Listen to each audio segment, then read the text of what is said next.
सभी का शाम के 7 बजने को है और ये वक्त है आपके सबसे फेवरेट शो म्हारो राजस्थान का। आप सबके साथ मैं हूं प्रियंका राय। और चलिए सबसे पहले एक नजर डाल लेते हैं कि 7 बजे की कौन कौन सी 7 बड़ी और सबसे अहम खबरें आज आपको बताएंगे। खबर नंबर 1 दिखाएंगे, सजगता से साजिश नाकाम। कौन सी साजिश थी ये आपको बताएंगे। खबर नंबर 2 होगी दूध की कीमत और पानी की मिलावट। खबर नंबर 3 दिखाएंगे एक और पेपर लीक की। खबर नंबर 4 होगी बीजेपी का चिंतन 23 पर मंथन की। खबर नंबर 5 दिखाएंगे प्रसादी हैं परिस्थितिवादी, किसने कहा है ये भी आपको बताएंगे। फिर आरक्षण पर आर पार की खबर होगी और इसके साथ ही नजर रहेगी खबर स्वर्ण नगरी में मेहमानों के डेरे पर। इन खबरों के साथ और भी खबरों पर करेंगे बात, बने रहिए हमारे साथ, देखते रहिए म्हारो राजस्थान। और बुलेटिन की शुरुआत आज की सबसे बड़ी खबर से करेंगे। जयपुर से ये बड़ी खबर है, राजस्थान कर्मचारी चयन बोर्ड से बड़ी खबर आपको बता दे। वन रक्षक भर्ती परीक्षा का पेपर निरस्त कर दिया गया है। 12 नवंबर को इस परीक्षा का आयोजन किया गया था। दूसरी पारी का पेपर निरस्त किया गया है। राजसमंद में पेपर लीक मामले में पुख्ता सबूत मिले थे। बोर्ड अध्यक्ष हरिप्रसाद शर्मा ने ये आदेश जारी किया है। तो आदेश की ये कॉपी आपको टीवी स्क्रीन पर दिखा रहे हैं। दूसरी पारी का जो परीक्षा हुआ है उसे निरस्त कर दिया गया है। बताया जा रहा है कि इसका पेपर लीक हुआ है। सोशल मीडिया पर इसका क्वेश्चन पेपर आउट हो गया और इसके बाद बड़ा फैसला बोर्ड अध्यक्ष हरिप्रसाद शर्मा ने लिया है और इस परीक्षा को, इस पेपर को निरस्त करने के आदेश दिए गए हैं। वन रक्षक भर्ती परीक्षा जिसमें लाखों अभ्यर्थी शामिल हुए थे। तो राजस्थान कर्मचारी चयन बोर्ड से जुड़ी इस वक्त की बड़ी खबर आपको बता रहे हैं।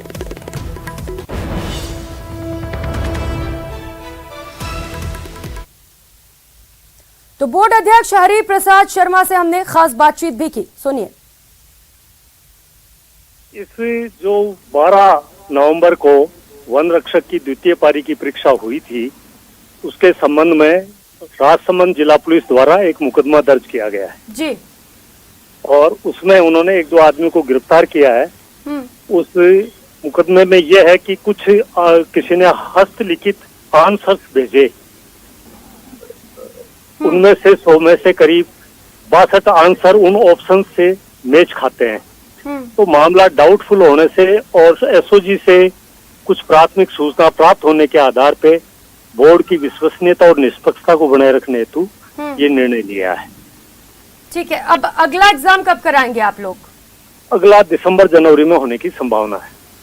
दिसंबर जनवरी तक, ठीक है। लेकिन क्या आपको नहीं लगता सर कि इससे जो अभ्यर्थी पहुंचते हैं उम्मीदें लेकर उन्हें परेशानी होती है? इसमें डिटेल जांच की जरूरत है।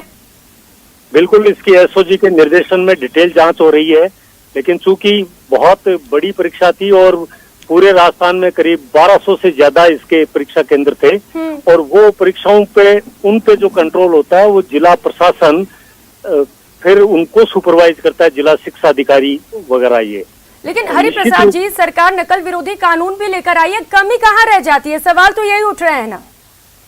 सवाल ये कि किसी न किसी परीक्षा केंद्र पे किसी के द्वारा है, अभी तो चूंकि पूरी जांच नहीं हुई है, ताकि पेपर लीक होने की संभावना है।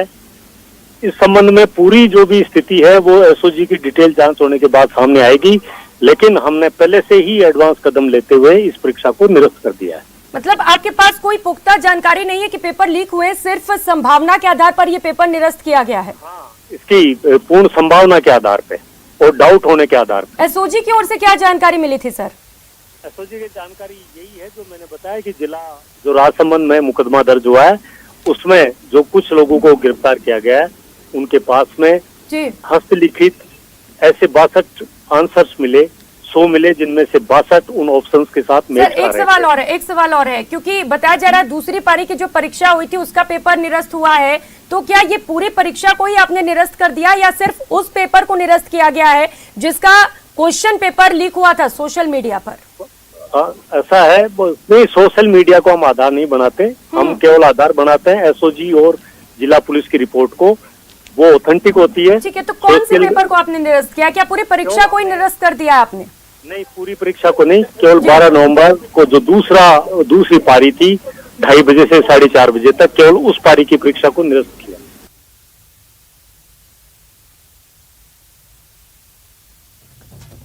तो आपको बता दें कि वन रक्षक पेपर लीक मामले का पुलिस ने भी खुलासा कर दिया है। राजसमंद पुलिस ने मामले में मुख्य आरोपी विद्युत विभाग के कर्मचारी दीपक को गिरफ्तार कर लिया है और 10 अन्य आरोपियों को भी डिटेन किया गया है। वहीं एक आरोपी को दिल्ली से भी डिटेन किया गया है।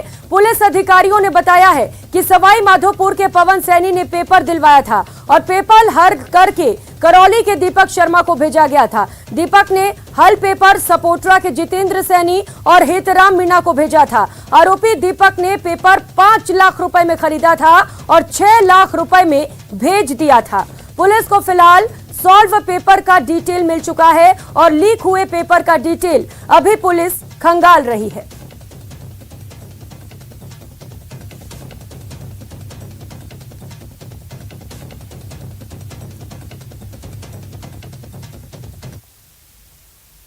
पेपर लीक राजस्थान में एक प्रथा बन चुकी है। आज फिर वन रक्षक भर्ती परीक्षा का पेपर लीक हो गया। उससे पहले दिसंबर 2019 में लाइब्रेरियन भर्ती का पेपर लीक हुआ। दिसंबर 2020 में जेएन भर्ती का पेपर लीक हुआ। लेकिन जब हमने संघर्ष किया, सरकार एक गैर जमानती कानून लेके आई। सरकार ने उन कानून की पालना नहीं की। जो पेपर माफिया जो पकड़े गए थे उनकी न संपत्ति जब्त की गई, न उनकी स्कूलों की मान्यता रद्द की गई। जब अपराधियों में डर नहीं होगा, यूं ही पेपर लीक होते रहेंगे, युवाओं के सपने टूटते रहेंगे।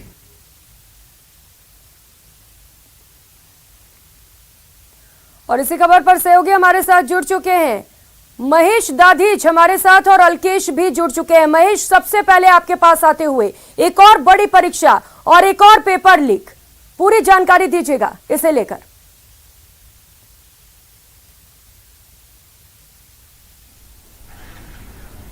जी बिल्कुल, देखिए ये जिस तरह का मामला सामने आया है, इससे एक बार फिर ये साबित हो जाता है कि राजस्थान में परीक्षाएं जो है वो पूरी तरह पारदर्शिता के साथ में संपन्न नहीं हो पा रही है। कहीं न कहीं जो है जिस तरह से पेपर आउट के मामले आ रहे हैं वो ये साफ बता रहे हैं कि जो सुरक्षा पेपर के आयोजन में होनी चाहिए वो यहाँ पर नहीं बढ़ती जा रही है। ताजा मामला जो है ये वन रक्षक परीक्षा का है।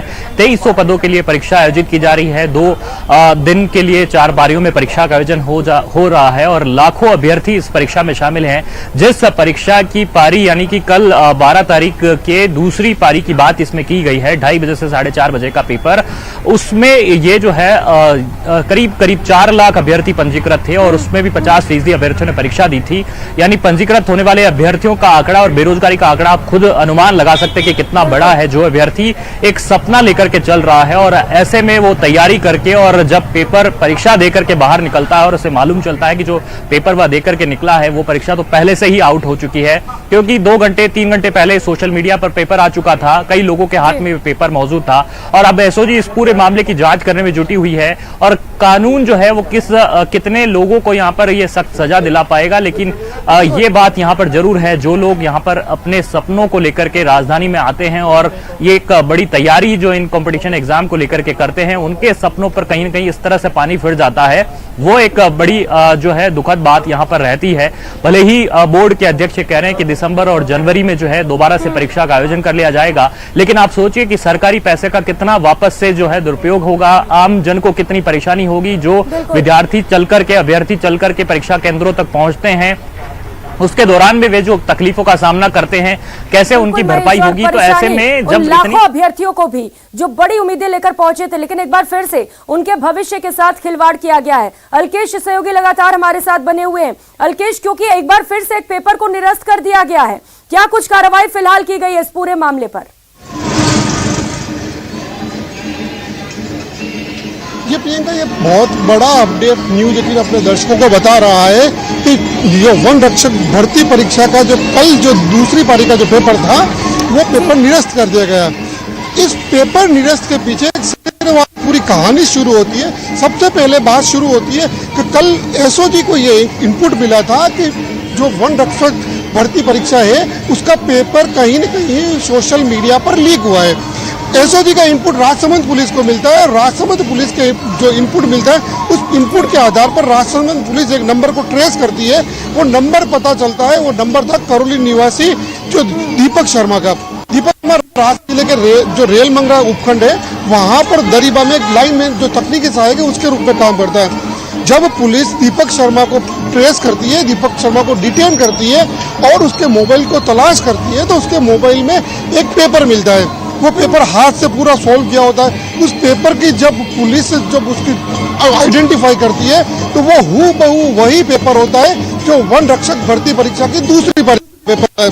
तो पुलिस का संदेह पुख्ता हो जाता है कि हाँ ये पेपर वही है और पेपर लीक हुआ है। ऐसे में पुलिस जब मोबाइल को खंगालती है तो पुलिस को यह पता चलता है कि जो दीपक शर्मा है, दीपक शर्मा ने हेमराज जो दौसा जिले का रहने वाला है उसको जितेंद्र सैनी और उन दोनों को ये पेपर भेजा गया है। ये पेपर जो दीपक शर्मा को ये पेपर मिला था, ये पेपर दीपक शर्मा को मिला था गंगापुर सिटी के पवन सैनी के पास से।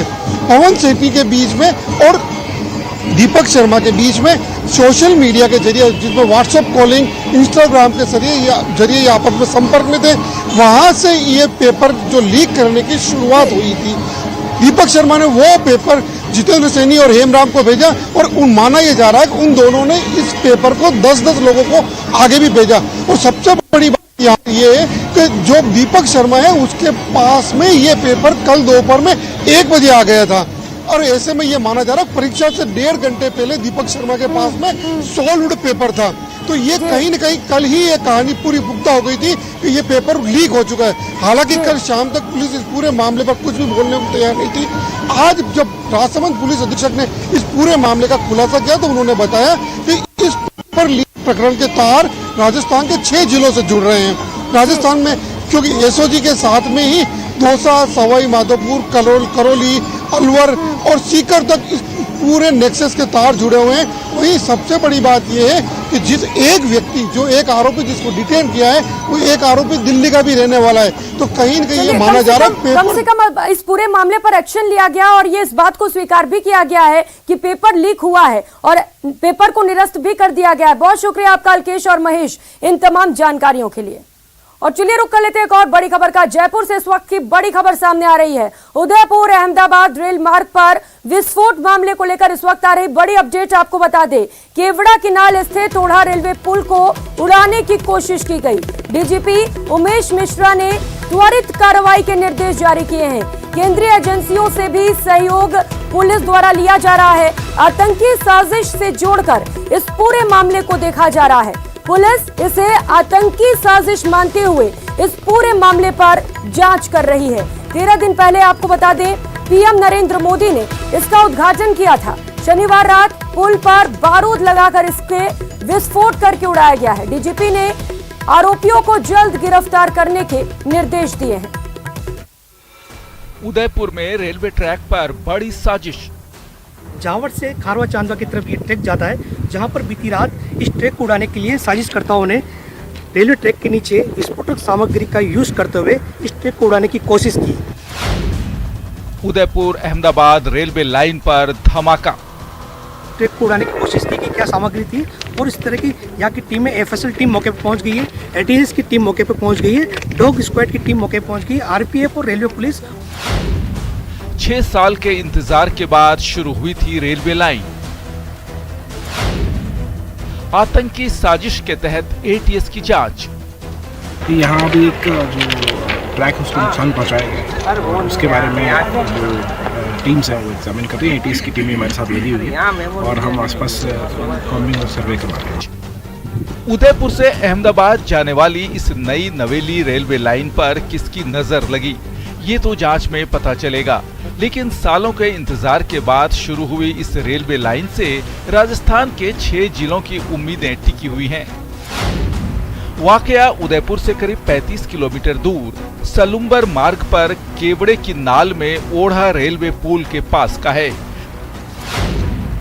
जहां शनिवार रात 10 बजे तेज धमाके की आवाज के बाद स्थानीय लोग जब पहुंचे तो वहां का नजारा देखकर दंग रह गए। रेलवे लाइन पर बारूद पड़ा था और लोहे की पटरियां कई जगह से टूट चुकी थी। 4 घंटे पहले ही यहां से एक ट्रेन गुजरी थी। हालांकि सूचना के बाद रेलवे ने इस लाइन पर चलने वाली दोनों तरफ की ट्रेन को रोक दिया है। जब इसकी आवाज़ लोगों ने रात को सुनी। उसके बाद जब सुबह मौके पर जल्दी यहाँ पर ग्रामीण पहुँचे तो ग्रामीणों ने देखा कि इस ट्रैक की जो पटरी है उस पटरी के नीचे जो लोहे की चदरें वो उखड़ के पूरी तरह से उखड़ चुकी है। ऐसे में इन ग्रामीणों ने तुरंत रेलवे पुलिस को और साथ ही स्थानीय पुलिस को सूचना दी। सूचना मिलने पर यहाँ पर आला अधिकारी मौके पर पहुँच गए। उसके बाद अधिकारी इस बात की तह में लगे हुए कि ये जो सामग्री यूज़ की गई वो सामग्री किस तरह की थी। घटना की जांच कर रहे अधिकारियों के मुताबिक पूरी तरह से प्लानिंग कर ये ब्लास्ट किया गया। धमाके में इस्तेमाल डेटोनेटर सुपर 90 श्रेणी का है। उदयपुर अहमदाबाद ट्रेन की शुरुआत पीएम नरेंद्र मोदी ने 31 अक्टूबर 2022 को असारवा रेलवे स्टेशन से हरी झंडी दिखाकर की थी। इस ट्रैक के लिए लोगों को 6 साल का लंबा इंतजार करना पड़ा था। पहले यहाँ मीटर गेज थी, इसे हटाकर ब्रॉड गेज में तब्दील किया गया था। अहमदाबाद से जो उदयपुर ट्रेन आ रही थी उससे पहले ही डूंगरपुर रोक लिया गया, जिससे बड़ी जनहानि होने से रुक गई। उदयपुर से कमलेश जखनी, न्यूज़ 18। और फिलहाल यहाँ वक्त चला एक छोटे से ब्रेक का, कहीं मत जाइएगा, तुरंत हाजिर होंगे।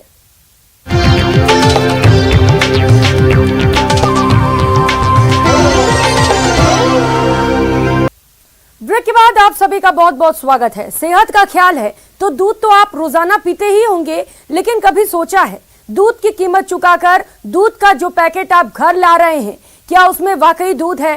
कहीं उसमें पानी की मिलावट तो नहीं? सरस दूध के जयपुर प्लांट में 2 टैंकरों से हुए उस घोटाले को जब न्यूज़ 18 ने पकड़ा तो ऐसे सवाल लाजिमी हो गए। देखिए जयपुर से ये आंखें खोलने वाली रिपोर्ट। दूध की कीमत में पानी वाली मिलावट, सरस दूध में पानी वाला घोटाला। देर रात 2 टैंकर जो है अमानक दूध आया। जब हमें इसकी जानकारी मिली तो हमने इसकी जानकारी के लिए डेयरी प्लांट के अंदर तक जो है जो टैंकर अमानक पाए गए हैं उनको देखा था। एक टैंकर दौसा से आया था जो RJ 29 GB 0331 नंबर का था। इसमें लगभग जो 9000 लीटर दूध था जो अमानक था और उसको डेयरी प्लांट के अंदर तक पहुंचा दिया गया था।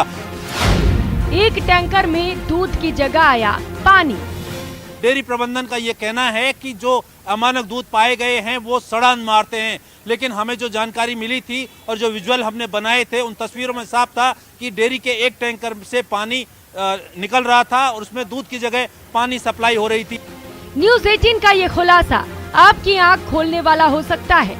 अपनी सेहत बनाने के लिए जो दूध आप बाजार से खरीद लाते हैं, क्या उस पैकेट में वाकई दूध ही है? कहना मुश्किल है। राजस्थान के सबसे प्रतिष्ठित दूध ब्रांड सरस के जयपुर प्लांट का ये घोटाला आपको सोचने पर मजबूर कर देगा, क्योंकि पकड़ में आए सिर्फ 2 टैंकर ही एक बड़े घोटाले की ओर इशारा कर रहे हैं। 9000 लीटर दूध यानी 2 टैंकरों में कुल 18000 लीटर दूध। इस दूध की कीमत 10 लाख रुपए से ज्यादा होती है और ये दूध यहाँ डेयरी प्लांट के अंदर पहुंचा था। न्यूज़ 18 राजस्थान ने इस पूरे मामले की जब तहकीकात की तो डेयरी प्रबंधन ने इस मामले की जांच बिठाई और जांच में पाया गया कि डेयरी में 2 टैंकर अमानक पाए गए हैं। 2 टैंकर तो सिर्फ बानगी भर हैं। अगर डेयरी प्रबंधन के तर्कों को भी सही मान ले तो भी अमनाक दूध की आम लोगों की सप्लाई भी उपभोक्ताओं से विश्वासघात से कम नहीं है, क्योंकि खराब दूध तो सीधे तौर पर उपभोक्ताओं की जान का खतरा हो सकता है। क्योंकि अमानक दूध था, दूध सड़ान मार रहा था और इस सड़ान मारते हुए दूध को प्लांट के अंदर खाली कर दिया गया, यानी अब वो जनता तक सप्लाई होगा तो अब ये दूध जनता को भी नुकसान पहुंचा सकता है। डेयरी प्रबंधन जांच की बात तो कर रहा है, लेकिन दोषी अधिकारियों पर क्या कार्रवाई होगी? जो अमानक दूध सप्लाई किया जाएगा उस पर किस तरह का क्या एक्शन जो है डेयरी प्रबंधन लेगा, ये अभी तक क्लियर नहीं किया है। ड्राइवरों और दुग्ध संकलन समितियों के विवाद के कारण दूसरे पानी के टैंकर की शिकायत हो गई, जिससे कि आपके भरोसे के साथ हो रहे धोखे की पोल खुल गई। कहने को तो इस मामले पर राजस्थान कोऑपरेटिव डेयरी फेडरेशन और सरस डेयरी प्रबंधन ने जांच शुरू कर दिया है, लेकिन सवाल है कि उनकी जांच पर भरोसा करे भी तो कैसे करें। ये चीज सामने आई है कि दूध के टैंकरों की जगह पानी के टैंकर भी सप्लाई होते हैं। अब डेयरी प्रबंधन इस दिशा में क्या कार्रवाई करता है ये आने वाला वक्त ही बताएगा। कैमरा पर्सन मान सिंह के साथ राकेश शर्मा, न्यूज़ 18 राजस्थान, जयपुर। और फिलहाल यहाँ रुकेंगे एक छोटे से ब्रेक के लिए, तुरंत हाजिर होंगे। है।